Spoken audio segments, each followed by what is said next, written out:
Welcome to the YouTube channel of Jokta Academy. In this video, I am going to review the recently conducted नायब तहसीलदार examination prelims examination 2022. इस video में मैं आपको polity के questions को review करने की कोशिश करूंगा और आपको एक आइडिया दूंगा about the broad aspects and key areas for the Indian polity. Right, so before I start, I would like to announce that we have already started the HAS batch for pre and mains at our Shimla center. So you can call on these numbers and avail your seat as soon as possible. Thank you. So to start with, if we see the first question that came up from the Indian polity section, तो statement 1 first question की बात कर रही है. Right to property was removed from the list of fundamental rights with respect from 44th amendment of the Indian constitution. Second statement बोल रही है privy purse of rulers of former Indian state was abolished with the 26th amendment of the Indian constitution. तो basically हमें ये देखना है कि ये क्वेश्चन किस टॉपिक से बना है. तो वी विल फाइंड इसमें आपसे अमेंडमेंट्स के बारे में पूछा गया है. सो आपका फोकस होना चाहिए अमेंडमेंट्स पे कि अमेंडमेंट्स के बारे में आप जब भी पढ़ो तो you should know that what was amended through this particular amendment. कुछ अमेंडमेंट्स हमारे कॉन्स्टिट्यूशन में ऐसी है that are very important amendments. उसमें से एक 44th अमेंडमेंट भी है जो कि 1978 में आई थी. ठीक है, जिसने राइट टू प्रॉपर्टी जो कि पहले फंडामेंटल राइट हुआ करता था उसको सिर्फ एक लीगल राइट का दर्जा दिया आर्टिकल 300A में. Right, so as of now right to property is not the fundamental right, it is the legal right. One thing and second thing is about the 26th amendment of Indian constitution जो कि 1971 की है. Right, सो आपसे इसमें generally amendments के बारे में पूछा गया है. Okay, so coming up to the next question. So the statement 1 says Uttar Pradesh was the first state to introduce the panchayati raj system and statement 2 says कि Indian electoral system is based on the first past the post system. Right, statement 1 बात कर रही है आपकी एक ये factual question है, factual statement है. It is factually incorrect because panchayati raj system सबसे पहले राजस्थान में स्टार्ट हुआ था 1959 में राजस्थान में. So this becomes the wrong statement. और panchayati raj system is it talks about the democratic decentralisation. Right, और second they are asking about the Indian electoral system. हमारे देश में हमें जनरली जब भी इलेक्शन कंडक्ट करवाने होते हैं एमपी के लिए या स्टेट में एमएलएस के लिए, तो उसके लिए जो इलेक्टोरल सिस्टम अडॉप्ट किया गया है उसको हम बोलते हैं first pass the post system. First pass the post system. It is also known as the majority system of electoral. Right, that means कि simply even if the person, there are two person, if one person has got the 99 votes and the other person has got the 100 votes, even if he has got one vote extra from the person A, so he will be considered as the winner. Right, इसके opposite कौन सा electoral system होता है जिसको हम बोलते हैं proportional representation. उसका मतलब ये होता है कि एक कोटा दिया होगा, एक क्राइटेरिया दिया होगा, लेस से 30%. दैट मीन्स कि जो टोटल नंबर ऑफ वोट्स है उसमें से जो 30% अटेन करेगा ही will be considered as the winner. But in the first pass the post system generally जो मेजॉरिटी अटेन करेगा ही will be considered as the winner. Now coming on to the next question. It has 2 statements.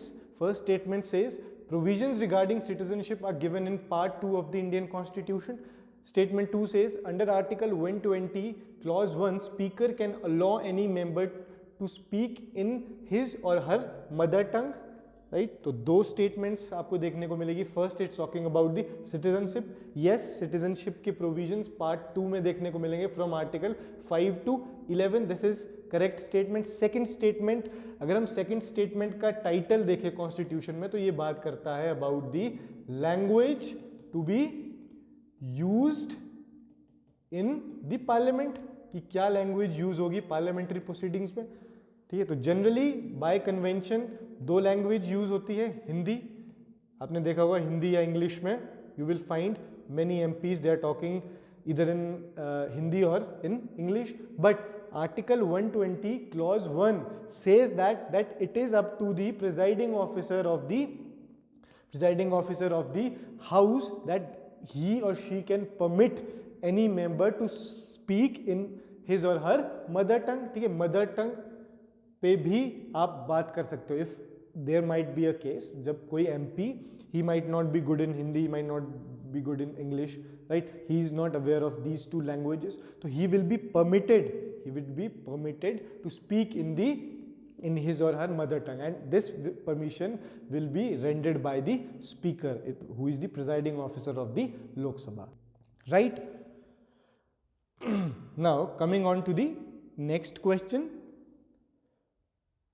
the fourth question is talking about the act that is known as the Armed Forces Special Power Act। अगर हम बहुत ही broadly generally बात करें इस particular act के बारे में, जो कि आफ्स्पा के नाम से फेमस है, ये बेसिकली हमारी जो सिक्योरिटी फोर्सेस होती है उनको एक एक्सक्लूसिव राइट्स दे देता है। किस चीज़ का? सीज करने का, प्रॉपर्टी को, जगहों को सर्च करने का। ठीक है, और ये कैसे? Without any warrant. सो यहाँ से एक्सक्लूसिव पावर्स किसको मिल रही है? हमारी आर्म्ड फोर्सेस को या सिक्योरिटी फोर्सेस को, वो पुलिस भी हो सकती है, राइट।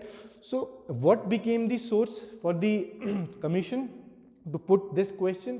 क्योंकि अभी रिसेंटली ये देखा गया है कि 4 स्टेट्स में, नॉर्दर्न ईस्टर्न रीजन की 4 स्टेट में आफ्स्पा एक्ट को इन्वोक किया गया है because of the escalating tensions in the, वहाँ पे आपको पता है रिलीजियस और एथिकल कॉन्फ्लिक्ट्स होते रहते हैं, तो इसलिए वहाँ पे आफ्स्पा को इन्वोक किया गया है, तो इसलिए ये इंपॉर्टेंट बन गया। तो इन्होंने यहाँ पे they have asked about the chronology कि कब कहाँ पे इन्वोक हुआ था AFSPA. So if we see that Assam में सबसे पहले हुआ था इन द ईयर 1951, ठीक है जी। फिर हुआ था असम एंड मणिपुर में, राइट। फिर हुआ था 1983-84 में ड्यूरिंग द खालिस्तान मूवमेंट, 83-84 में, कहाँ पे? पंजाब और चंडीगढ़ के एरिया में। देन यहाँ पे हुआ था 90s में कहाँ पे? जम्मू एंड कश्मीर में। Okay, so they have asked the chronology. सो कोई भी आप एक्ट पढ़ो, कोई भी कानून, कोई भी स्टैच्यूट, तो आपको उसकी ईयर पता होना चाहिए, वो कब कहाँ पे इंट्रोड्यूस हुआ था, कब इंट्रोड्यूस हुआ था, और क्या कोई ऐसे इवेंट्स है जहाँ पे उसको रिसेंटली इन्वोक किया गया है। तो you should be aware of those things. So this was all about AFSPA. Then coming on to the next question, again यहाँ पे फिर से आपसे क्रोनोलॉजी पूछी है, राइट, एक क्रोनोलॉजी पूछी है। सो first is the right to education act, ठीक है जी। फिर formation of the Telangana state, third is the implementation of right to information, fourth is implementation of NREGA. देखिए आप इसको एलिमिनेशन मेथड से भी कर सकते हैं, बिकॉज इट इज एविडेंट कि सबसे लेटेस्ट क्या हुआ है? तेलंगाना बनी है, राइट। तो you can easily come to the conclusion कि लास्ट में 2 है। बट इंपॉर्टेंट क्या हो जाता है, क्योंकि कुछ ऐसी कोर स्कीम्स है, कुछ ऐसी फ्लैगशिप स्कीम्स है इंडिया की, जैसे कि नरेगा है, MG नरेगा, जो कि कब इंप्लीमेंट हुआ था? 2006 में। वी विल सी कि नरेगा एक्ट 2005 का है, but they have asked about the implementation. तो इम्प्लीमेंटेशन हुई थी 2006 में, right. Right to education act जो कि 2009 का है, ठीक है जी। 2009 में right to education act invoke हुआ था। Then we have the implementation of right to information, जो कि 2005 का है, right to information act, right. तो ये अगेन उन्होंने क्रोनोलॉजी पूछी है जो एक्ट्स है हमारे पास, right.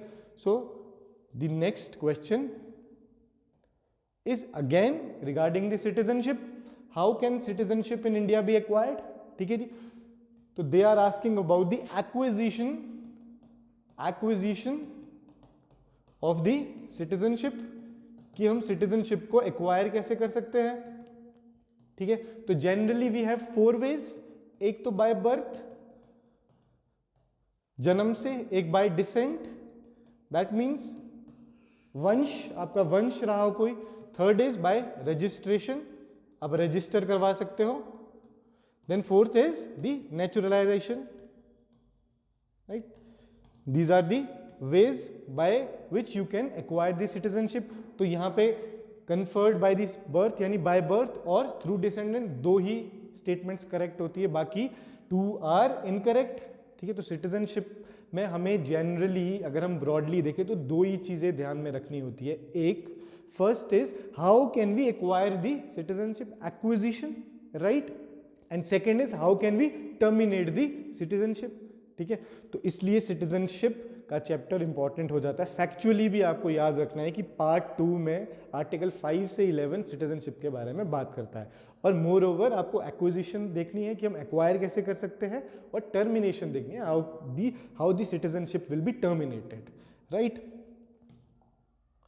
Now the next question is regarding the public account committee. So what is true about public account committee of the parliament. अब ये पब्लिक अकाउंट कमेटी के बारे में पूछ रहे हैं. जनरली पार्लियामेंट के काम को थोड़ा इजी करने के लिए पार्लियामेंट्री कमेटीज बनी है, पार्लियामेंट्री कमेटीज. ये उसी का एक इंपॉर्टेंट पार्ट होता है financial committees, financial parliamentary committees that are the most important parliamentary committees. उसमें से ही एक इंपॉर्टेंट पार्लियामेंट्री फाइनेंशियल कमेटी है parliamentary accounts committee, that is famous by the name of PAC. तो उसके बारे में जनरली पूछा है. You will see whatever book you are following for the Indian polity, or whatever notes you are following for the Indian polity, you will find a dedicated chapter for the parliamentary committees. ठीक है जी. तो PAC के बारे में पूछा है. तो PAC, जब भी आप कोई कमेटीज पढ़ो, कोई भी कमीशंस पढ़ो, आपको अगेन क्या पता होना चाहिए कि वो कब स्टार्ट हुई थी, कब सेटअप हुई थी, first thing first, and secondly उनका काम क्या है, किस नेचर की है वो. सो यही सब इसमें पूछा गया. फॉर एग्जाम्पल फर्स्ट स्टेटमेंट बोल रही है public account committee was first set up by the government of India act 1919. Yes, ये बेसिकली 1921 में सेटअप हुई थी according to the provisions of government of India act 1919, Montagu Chelmsford, right. And second is talking about it constitutes of 15 members from Lok Sabha and 7 members from Rajya Sabha. Again this is correct. Total membership कितनी है इसकी, 22 व्यक्ति. And thirdly, it cannot limit expenses by the government. Yes, it can very much limit the expenses. Fourth बात कर रहा है आपका recommendation made by the committee is not of advisory nature. But what happens is कोई भी काम अगर public account committee को दिया जाता है, it has its dedicated regime of work. ठीक है, एक पर्टिकुलर काम करता है वो पब्लिक अकाउंट कमेटी. तो जो वो कुछ भी एडवाइस करती है गवर्नमेंट को, तो that advice is what, is it binding? No, it is not binding. वो क्या होता है, एडवाइजरी नेचर का होता है. इट इज नॉट बाइंडिंग, वो सिर्फ एडवाइस कर सकते हैं. It is up to the government whether to accept those advices और recommendation, right. So this is all about the parliamentary committees. ठीक है.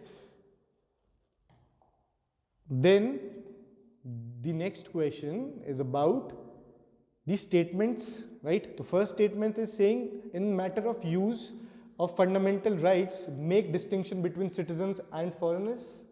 फर्स्ट स्टेटमेंट, इसका मतलब कि क्या फंडामेंटल राइट्स डिस्टिंक्शन करते हैं फॉरेनर्स में और जो हमारे सिटीजन्स होते हैं, right. First statement. Second is fundamental rights are unlimited.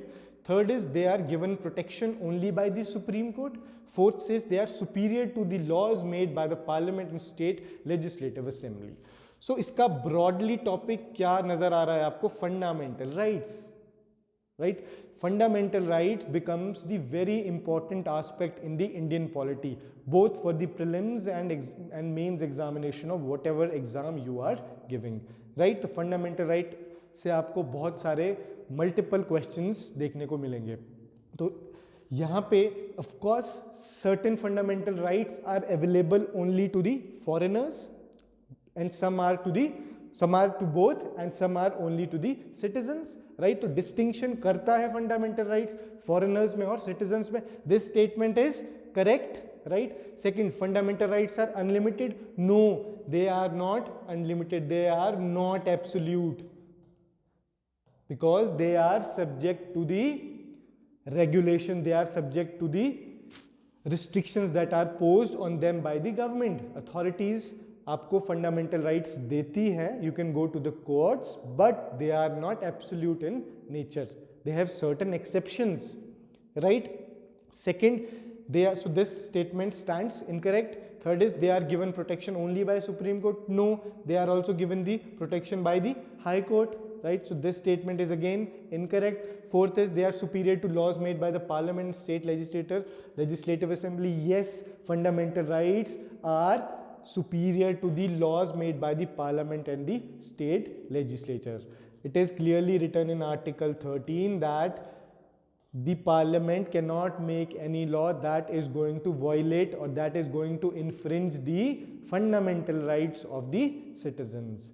So 1 and 4 statement are correct, right? So ye basically they have not asked the numbers, they have not asked the stats or the static portion, like they have not asked that article 19 में क्या होता है, article 20 में क्या होता है. दे have asked about the general features of the fundamental rights, कि generally fundamental rights का क्या मतलब होता है, right? Now the next question is again the statement based question. First statement says power of judicial review can make judiciary dictator, one thing. Second, purpose of adjournment motion is to draw attention of the House towards an important matter of public interest. Third, provision of disqualification of members on the basis of defection are given in the 10th schedule. And fourth, Sarkaria Commission was in favor of increasing the powers of the Parliament. इसमें आपको 4 different statements मिलेगी. First is talking about power of judicial review can make the judiciary dictator. नहीं, judiciary अपनी power को abuse कर सके इसलिए तो उनको आर्टिकल 13 में जुडिशियल रिव्यू का राइट नहीं दिया गया था. No, so this statement can not be true. Second is purpose of adjournment motions. देखिए, मोशंस की जब हम बात करते हैं तो पार्लियामेंट की जब भी प्रोसीडिंग्स चल रही है, कोई भी सेशन चल रहा है, राइट, तो वहां पे अगर आपको पार्लियामेंट्री प्रोसीडिंग्स को रोकना है, if you want to say something, right, तो it can be done through passing the motions, right? ये एक ऑर्गेनाइज्ड तरीका है, ये ऐसे डिवाइसेस है जो कि यूज होते हैं पार्लियामेंट में, जो मोशंस है. तो we have different motions. Motion means the way you can stop the proceedings and if you want to say something, right?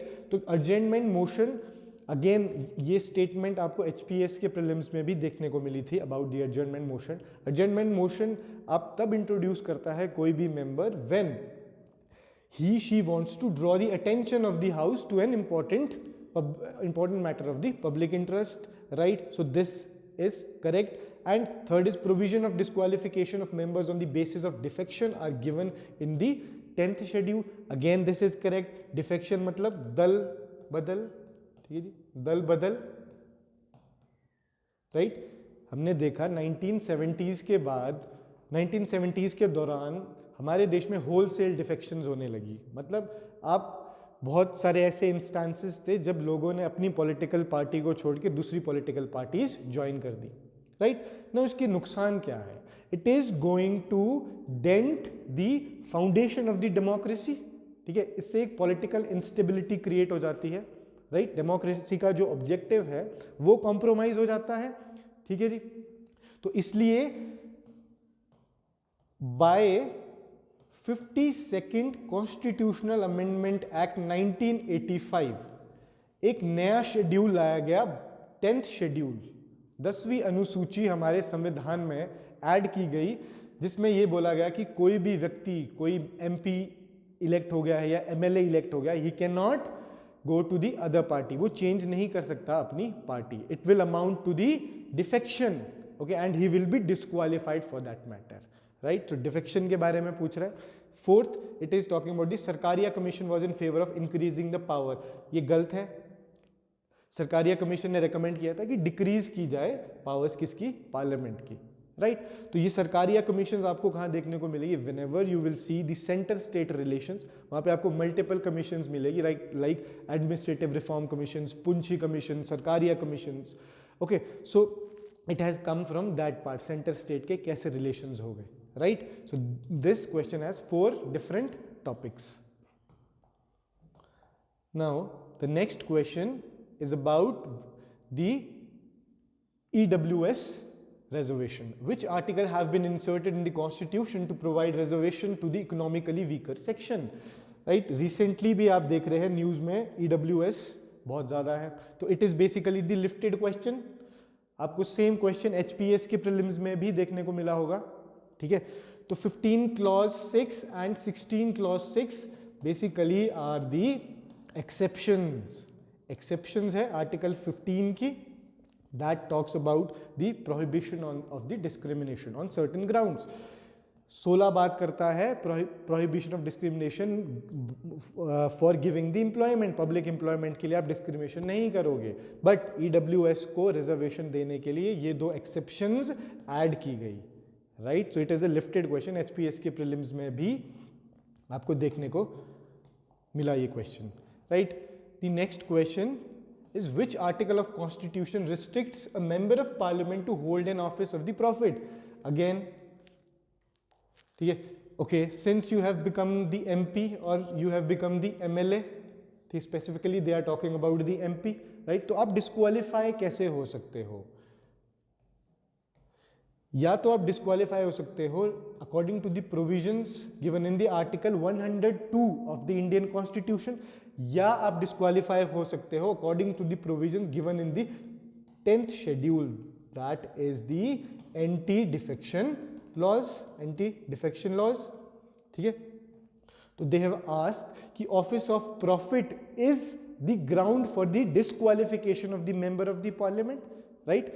और भी कुछ ग्राउंड्स है आर्टिकल 102 में, जैसे कि office of profit, if the MP has been declared as insolvent and bankrupt, if he has been declared as of unsound mind, ठीक है। तो ये कुछ इफेक्ट्स है, ये कुछ पॉइंट्स है जो डिस्क्वालीफाई करवाते हैं किसी भी एमपी को, राइट। तो इसका आंसर होगा again C, this office of. Now the 12th question is about the constitution part 4. It says Constitution Part 4 contains the directive principles of the state policy. In the following options bring out those which include the scope of Gandhian principle. ठीक है जी, again इसने DPSP के बारे में पूछा, directive principles of state policy. तो generally एक broad topic क्या बनता है यहाँ से, DPSPs जनरल सा टॉपिक है, डेडिकेटेड चैप्टर आपको मिलेगा कॉन्स्टिट्यूशन में about DPSPs in the part 4 from article 36 to 51, right? So DPSPs are basically divided into 3 principles, right? DPSPs means ऐसी directions जो कि constitution ने states को दी है, if the parliament or any state government, right? If it is center government or it can be state government, if they are making laws, they have to, abide by certain principles, कुछ ऐसे directions है while they are forming any law, कोई ऐसा law बना रहे हैं by rules statutes, वो कुछ भी लॉ बना रहे हैं तो उनको एक डायरेक्शन दी गई है कि आप उन लॉज को, you should keep those laws in consonance with the DPSPs, ठीक है, कि उसके कंकरेंस में रखे आप उसको, राइट, DPSPs में। Although DPSPs are non enforceable, आप कोर्ट में नहीं जा सकते कि इसको इन्फोर्स किया जाए DPSPs को, right. So it is the philosophical part of the constitution. So ये 3 तरीके से डिवाइड होते हैं। कुछ प्रिंसिपल्स ऐसे हैं जो सोशलिज्म की तरफ इशारा करते हैं, ठीक है, सोशलिस्ट समाजवाद की तरफ, जैसे कि equal pay for equal work, article 38, 39, 41 etcetera talks about the socialist समाजवाद। सेकंड है आपके गांधीयन प्रिंसिपल्स, जो गांधी जी की विचारधारा थी उसको जस्टिफाई करने के लिए जो उसके कंकरेंस में है वो ऐसे कुछ प्रिंसिपल्स है जो कि गांधीयन डीपीएसपीज में आते हैं। जैसे कि यही पूछा है कौन से आते हैं, 40 आर्टिकल 40, 47 एंड 48। गांधी जी किस विचारधारा के थे? गांधी जी ने बात की विलेज पंचायत्स की, जो कि आर्टिकल 40 में है कि there should be the institution of the village panchayats, right. फिर 47 जो कि पब्लिक हेल्थ के बारे में बात करता है कि पब्लिक हेल्थ पे किसी भी सरकार को ज़्यादा जोर देना चाहिए। फिर 48 that talks about the cow slaughter नहीं होना चाहिए, prohibition of the cow slaughter. तो ये ऐसे कुछ प्रिंसिपल्स है जो कि गांधीयन आइडियोलॉजी पे बेस्ड है। फिर आपके तीसरे प्रिंसिपल्स आते हैं लिबरल इंटेलेक्चुअल प्रिंसिपल्स, जो कि लिबर्टी की तरफ इशारा करते हैं। Article 44, article 50 etc. they talks about the liberal intellectual principles. So again DPSPs are divided into 3 parts and you should know that कौन सा प्रिंसिपल सोशलिस्ट है, कौन सा प्रिंसिपल गांधीयन है एंड कौन सा प्रिंसिपल लिबरल इंटेलेक्चुअल है, right. So this is all about DPSPs. Now the 13th question that forms the last question of the Indian polity section. So it says that as per the Indian constitution land reforms comes under, right। तो ये simply पूछ रहा है कि land reforms जो भी होते हैं यानी any laws, any statutes regarding the land, it comes under which list? ठीक है, हमारे संविधान में 7th अनुसूची, that is the 7th schedule of the Indian constitution majorly talks about 3 lists। ठीक है जी, 3 सूचियां दी है, एक union list, second is the state list and third is the concurrent list. Union list में ऐसे सब्जेक्ट्स आपको देखने को मिलेंगे, ऐसे विषय देखने को मिलेंगे जहां पे कानून बनाने का अधिकार सिर्फ और सिर्फ पार्लियामेंट को, that means the central government has the exclusive right to make the laws in the subjects of the union list. Subjects कौन से क्या हो सकते हैं? Like defence, atomic energy, right etcetera. ऐसे इन चीजों पे सिर्फ इन विषयों पे कानून बनाने का अधिकार सिर्फ हमारे देश में सेंट्रल गवर्नमेंट को है। Secondly we have the state list, ऐसी सूची जिसमें कि ऐसे विषय है, ऐसे सब्जेक्ट्स है जिसमें कौन कानून बना सकता है? स्टेट, ओनली स्टेट गवर्नमेंट, जैसे कि agriculture, land reform, right, land reform, agriculture, land reform, public order, police. ये कुछ ऐसे विषय है जिस पे कानून बनाने का अधिकार सिर्फ और सिर्फ स्टेट को है। Then comes the concurrent list, इसमें कानून बनाने का अधिकार central government plus state government दोनों को है, राइट। कोई ऐसे कानून आपने फॉरेस्ट से रिगार्डिंग बनाने हैं, क्रिमिनल प्रोसीजर कोड से रिगार्डिंग बनाने हैं, तो उसमें अधिकार दोनों का है। दैट मीन्स पार्लियामेंट भी लॉ बना सकती है एंड स्टेट भी लॉ बना सकती है। So this forms the very important part of centre and state relation, कि सेंटर और स्टेट के बीच कैसे लेजिस्लेटिव रिश्ते होते हैं, कैसे विधायपालिका रिश्ते होते हैं। That means this is important part of the centre state relation का, जिससे ये रियलाइज होता है कि सेंटर की पावर और स्टेट की पावर में क्या डिफरेंसेस है, right. So this was all about the Indian polity questions. Thank you so much. And before I conclude, so we have come up with the HPAS mains test series for the upcoming mains examination that is going to be held in the month of December 2022. So we have already started our mains test series, right? So this is the detail about the main test series. So you can avail these test series on offline and online basis by calling on these numbers, right? And secondly, don't forget to subscribe our YouTube channel. Thank you so much, and be connected with us for the further updates on the examinations. Thank you so much.